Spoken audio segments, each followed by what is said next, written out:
Meus irmãos, bom dia. Eu quero convidá-los ao texto de Romanos, capítulo 8. Como vocês sabem, nós estamos aqui numa série de exposições sobre as doutrinas da graça. Certa vez um servo de Deus, alguém que passou pela nossa igreja, ele me contou que estava passando por uma fase muito difícil na vida. Ele me disse: pastor, eu não queria mais saber de Deus. Eu evitava orar, eu evitava vir à igreja. E toda vez que alguém falava sobre fé, eu mudava de assunto, mudava para política, futebol. Mas por mais que eu tentasse fugir, era como que se algo ou alguém me seguisse. Eu sentia o peso no meu coração. Eu ficava por vezes constrangido, envergonhado, porque era um chamado que eu não conseguia explicar. Esse irmão, com o tempo, ele acabou percebendo de que não era ele que precisava buscar a Deus, mas era Deus que o estava encontrando. E o que o encontrou, meus irmãos, não foi o argumento de alguém ou a performance de um bom pregador. Foi a graça de que, por meio do Evangelho, não aceita um não de um pecador perseguido como eu e você por Deus. É a graça, meus irmãos, que nos arrasta com amor e que nos traz de volta ao Pai. É sobre esta graça, portanto, meus irmãos, que nós vamos ouvir nessa manhã, não é? Queria ler com você o texto sagrado. Se você está com a Bíblia aberta, o texto inspirado nos diz assim, Romanos capítulo 8, versos 29 e 30 nos diz: porquanto aos que de antemão conheceu, também os predestinou para serem conformes à imagem de seu Filho, a fim de que ele seja o primogênito entre muitos irmãos.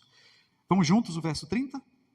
E aos que predestinou, a esses também chamou.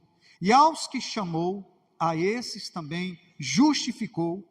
E aos que justificou, a esses também glorificou. Aos que predestinou, veja, aqueles a quem o Senhor predestinou, a esses também chamou. E aos que chamou, a esses também justificou. E aos que justificou, a esses também glorificou. Embora nós já tenhamos orado, Paulo orou pelo pregador, agora eu quero orar por nós e agradecer ao Senhor Deus pela palavra que nos foi dada. Vamos ao Senhor de novo. Santo Deus, nós te louvamos. Muito obrigado, Senhor, por nos ter trazido aqui. Nós poderíamos mesmo estar em qualquer outro local, inclusive em casa, numa rede, ou quem sabe assistindo qualquer coisa, ou passando nas redes sociais, no Instagram, vídeo após vídeo, porque os homens aprenderam as estratégias corretas de atrair a nossa atenção. Embora essa seja uma verdade constatada, nós precisamos, Senhor, que o Senhor nos atraia nesta manhã de novo, que o Senhor nos leve ao estudo santo, que o Senhor nos livre desse nosso coração terrível, nos livre desse mundo que é contra o Senhor e nos livre, Senhor, da ação, da influência do diabo. Por favor, Senhor, nos visite nesta manhã, nos abençoe e que nós possamos sair daqui de novo, voltando para casa, a semelhança do que aconteceu com os teus filhos, aqueles discípulos no caminho de Emaús. Possamos, ao sair daqui, dizer uns aos outros, como ardia o nosso coração, como foi bom ouvir e ser visitado pelo Senhor Jesus Cristo. Por favor, Pai, nos abençoe a nossa oração em nome e para a glória de Jesus Cristo. Juntos nós dizemos, amém.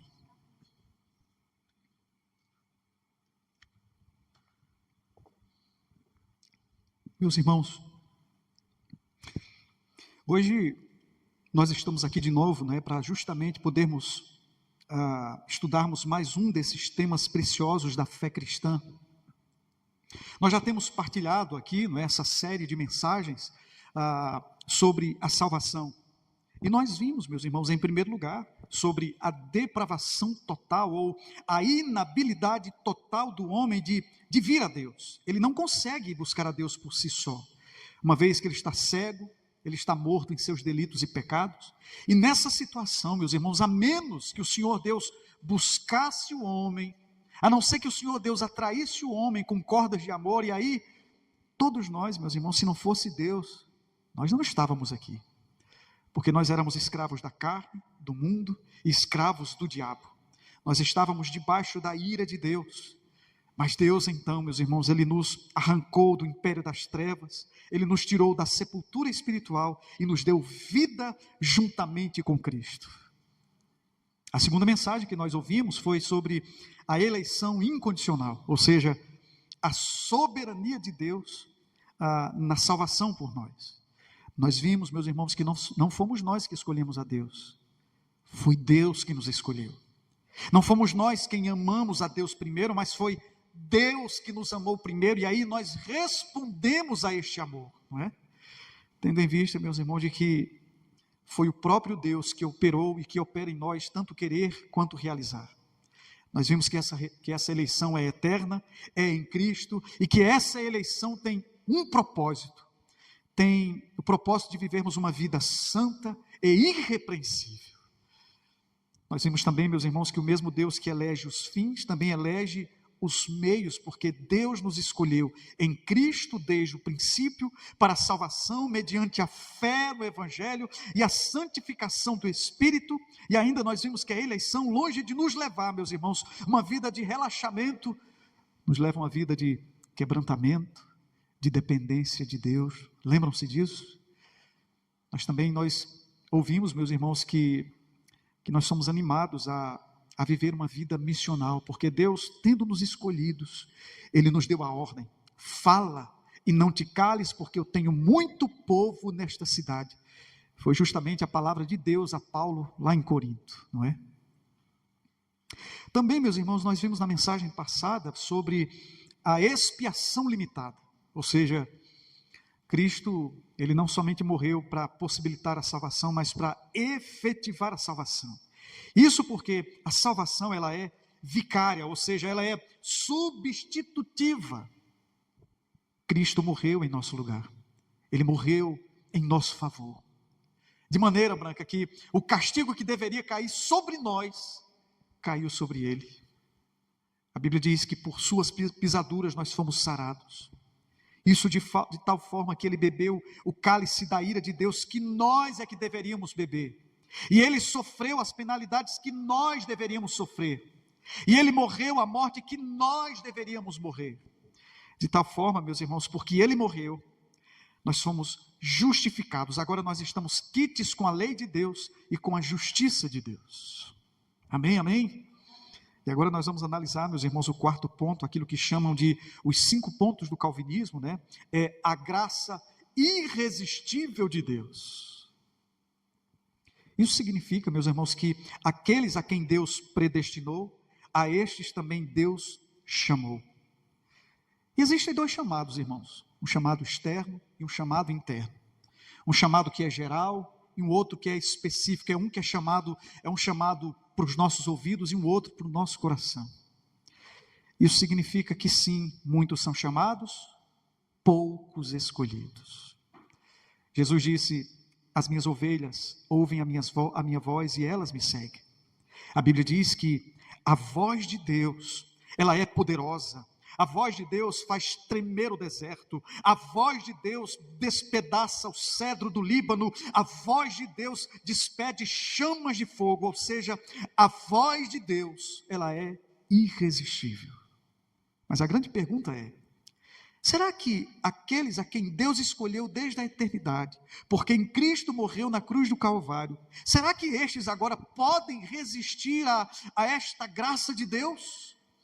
Será mesmo que é o homem que está sentado na cadeira, no trono, e que agora é ele mesmo quem decide acerca do seu destino final?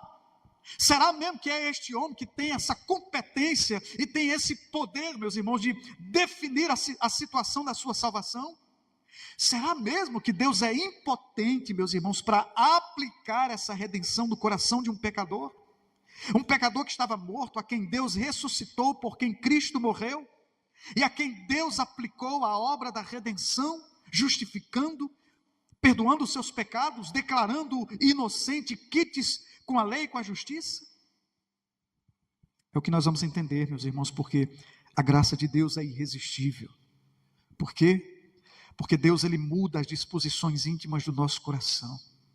O Senhor Deus, Ele move o nosso coração, Ele inclina o nosso coração, meus irmãos. A Bíblia diz que Deus é quem abre o nosso coração. A Bíblia diz que é Ele quem nos dá o arrependimento para a vida. A Bíblia diz que Deus é quem nos dá a fé salvadora. A Bíblia diz que é Ele quem nos chama pelo nome. E é Ele quem nos atrai, meus irmãos. Ele nos atrai para si em virtude do seu amor irresistível. A Bíblia diz que é Deus quem nos justifica, é Deus quem nos converte, porque é Ele quem nos dá o arrependimento e a fé. A Bíblia é quem nos diz, é Ele quem nos santifica, quem nos sela, é Deus quem nos glorifica. E Paulo diz, tudo provém de Deus. Ou seja, a salvação é obra exclusiva de Deus, Raquel.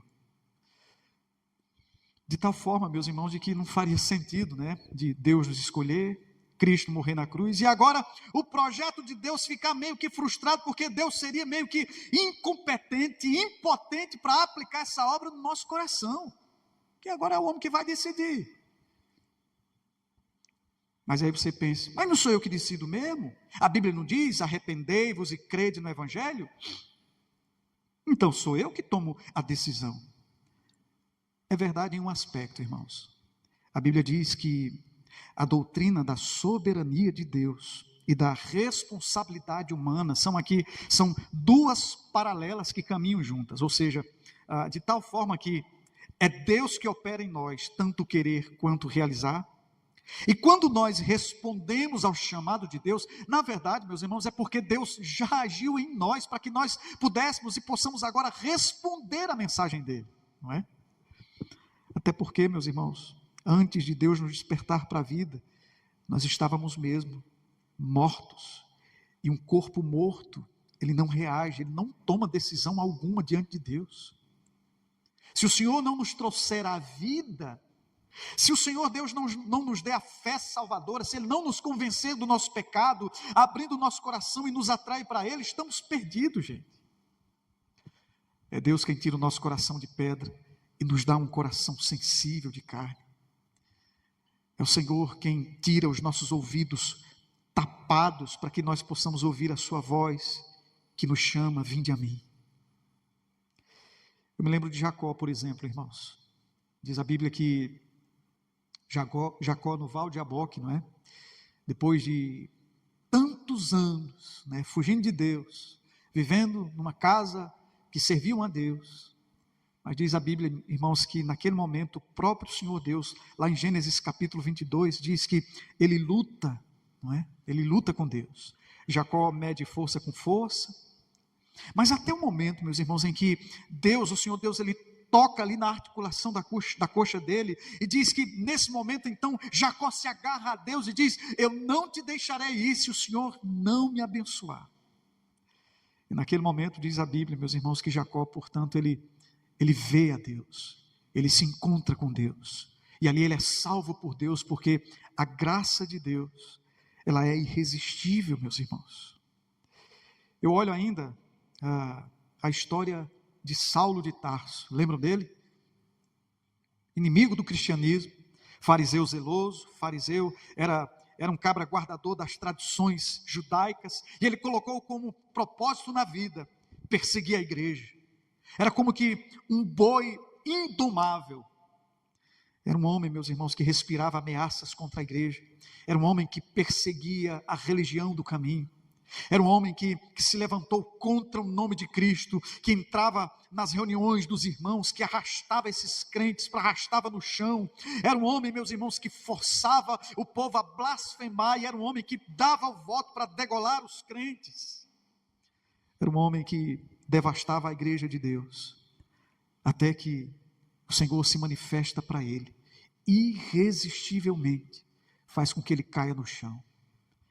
E aquele boi selvagem que se recalcitrava contra os aguilhões é amansado. Um boi brabo se transforma num gatinho sossegado e passa de um perseguidor da igreja ao maior plantador que a igreja já ouviu falar. Isso porque a graça de Deus, ela é irresistível. Um outro homem chamado Agostinho de Hipona, irmãos, Santo Agostinho, um homem devasso que vivia uma vida de prostituição, que se rebelava contra Deus, irmãos.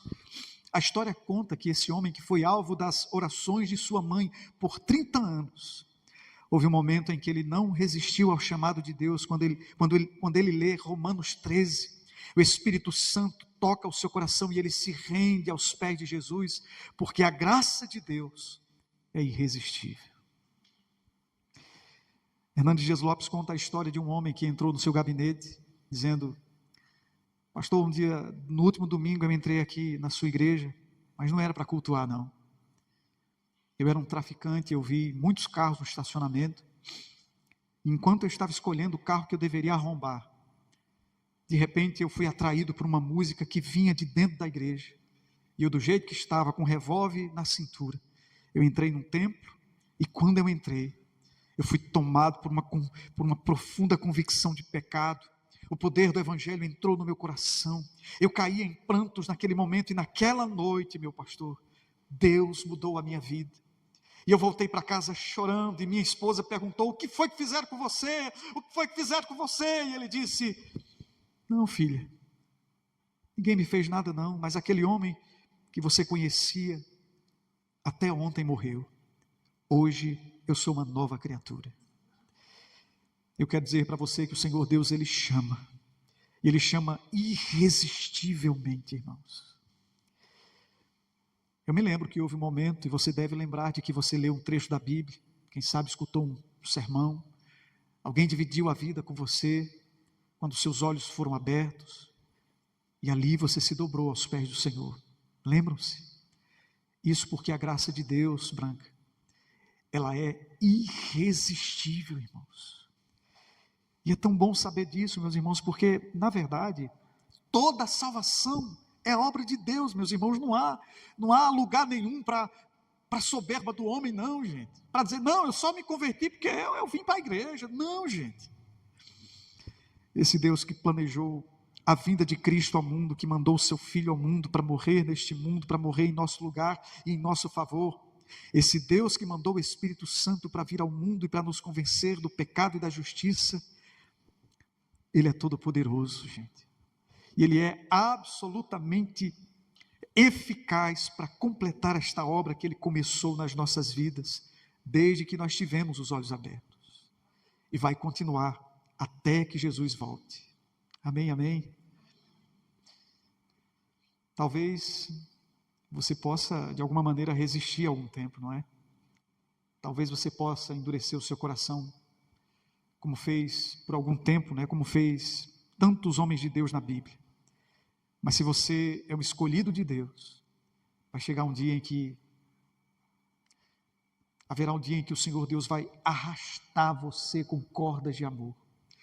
E esse chamado de Deus, meus irmãos, é tão maravilhoso. A voz de Deus é tão maravilhosa, porque essa graça, ela é mesmo irresistível. Por isso a Bíblia pergunta: como escaparemos nós, se negligenciarmos tão grande salvação? Se hoje ouvirdes a voz do Senhor Deus, não endureçais o vosso coração. E a responsabilidade sua, é a soberania de Deus, meus irmãos, que não anula a nossa responsabilidade. A gente tem a nossa parte, a gente precisa crer, a gente precisa ter pressa para Deus. A gente precisa correr, meus irmãos, para sair desse mundo ante Deus, para correr aos braços de Cristo, para encontrar em Cristo perdão, refúgio, encontrar em Cristo a vida eterna. Então, se você quer receber esse presente da vida eterna, se você quer usufruir dos benefícios da morte de Cristo em seu favor, aí onde você está, você pode fazer essa preciosa decisão. Amém, amém? Talvez você diga: mas eu já sou de Jesus desde que eu nasci. Será? Será que essa não é uma tentativa tola, boba do nosso coração de nos vestirmos de uma religiosidade para dar satisfação aos outros, para nós dizermos: não, eu sou? Olhe para a sua vida, olhe para os seus atos, Você se parece mesmo com um discípulo de Jesus? Lembre-se de que aqueles que são nascidos de novo, eles não têm mais a si mesmo como modelo. Não é coisa do tipo, não, mas porque eu nasci assim, eu sou assim mesmo. Vovó era assim, vovô também, meu pai, minha mãe era assim. Então desde que eu nasci assim, não tem quem me mude não. Pau que nasce torto, morre torto, amém. Irmãos, de fato, o processo de santificação, ele é demorado. Pode acontecer, como aconteceu com o apóstolo Paulo, do Senhor Deus pegar alguém todo torto e, de repente, essa pessoa ter todo o seu ser transformado. Mas, em geral, o Senhor Deus, ele faz um processo de santificação na vida da gente. A gente começa encantado, em primeiro lugar, com o Senhor Deus. Como resultado, a gente muda, a gente é um melhor esposo, melhor esposa, o melhor pai, o melhor irmão. A gente, antes arengava, praguejava, discutia, porque a razão é minha, não levo desaforo para casa. Quando recebemos o dom da vida, essas coisas caem por terra. Quando nós temos os olhos abertos pelo Senhor, quando a graça irresistível nos alcança, a gente começa a ser mais feliz. Ao invés de reclamar, a gente começa a ver outras possibilidades. Não, mas é porque você não viu, aí foi ela que disse esculhambou, e isso é injusto, porque eu não sou assim não, pensa o quê? Eu vou lá para meter lá a mãozada. O novo nascido diz, eu não entendi porque que a pessoa disse aquilo. Não tem nada não, vou usar isso como motivo de oração, vou pedir a Deus que abençoe a pessoa. Vou pedir ao Senhor que enche essa pessoa de graça, que o Evangelho alcance essa pessoa. Alguém cheio do Espírito Santo, alguém regenerado, alguém alcançado pela graça irresistível, ver coisas que um homem mundano, secularizado, influenciado pelo diabo não vê. A minha pergunta é, você já nasceu de novo? Você já foi alcançado pela graça irresistível? Você se lembra daquele homem que tentou fugir de Deus no início dessa nossa conversa?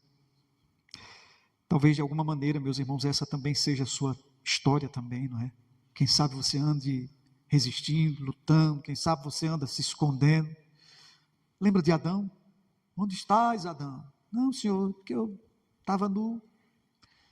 Mas Deus nos encontra, Ele nos busca. O amor de Deus, meus irmãos, nos encontra. A verdade é que ninguém vem a Cristo porque quer, nós só estamos aqui de novo, porque foi Ele quem nos chamou, porque a sua doce voz penetrou esse nosso duro coração e nos fez enxergar de que nós estávamos mortos em delitos e pecados. Lembrem-se, foi a cruz, meus irmãos, que tornou essa graça irresistível possível a nós. Foi ali, meus irmãos, que ali o Senhor venceu a nossa rebeldia, foi ali que o Senhor pagou a nossa culpa, e ali Ele garantiu que nada, nem o pecado, nem a morte, nem nós mesmos, pudéssemos então frustrar os planos de Deus na vida de eleitos como eu e você. A graça irresistível não é uma força que nos pega assim contra a nossa vontade, não, gente. Não, gente. É o amor de Deus transformando a nossa vontade. É o Espírito Santo soprando vida onde antes só havia resistência e morte.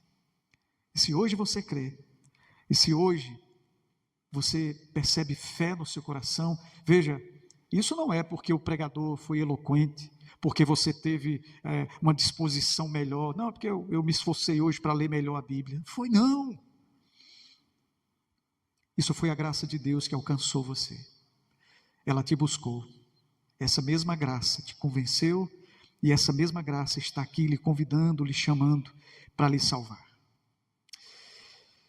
Por isso, a nossa resposta correta seria de adoração ao Senhor Senhor, eu não te procurei não, Senhor. Foi o Senhor que me encontrou. Senhor, eu não te quis, mas o Senhor me quis. E hoje eu me rendo, portanto, porque a tua graça irresistível me alcançou nesta manhã. Nós vamos ouvir um cântico enquanto nós refletimos acerca daquilo que nós acabamos de ouvir.